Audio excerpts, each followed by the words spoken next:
কোনো ধরনের ওদের অনুতপ্তের কোনো লক্ষণ আমরা দেখি নাই। তো তাদেরকে কে এই বাংলাদেশের সোসাইটিতে জায়গা দিবে?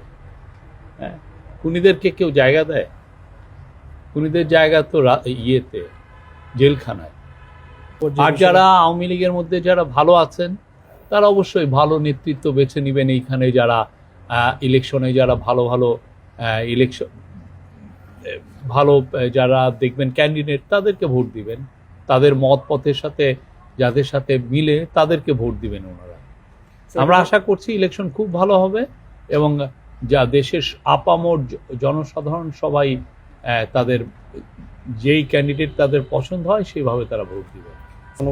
না, আমরা তো দেখছি যে মানুষের মধ্যে যথেষ্ট ধারণা আছে, কেননা যে গ্রামে যে লোকটা বসে আছে সেও তো এখন অনলাইনের সাথে সংযুক্ত, সে তো সোশ্যাল মিডিয়ার সাথে সে ফেসবুকে দেখছে, সে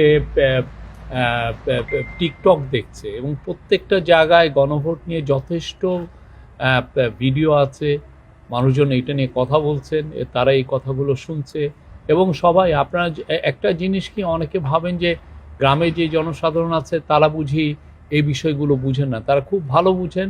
তা আমি যেই রকম বুঝি তারা ঠিক সেই রকমই বুঝেন এবং তারা, আমরা নিশ্চিত তারা এই 12ই ফেব্রুয়ারি ভুল করবেন না।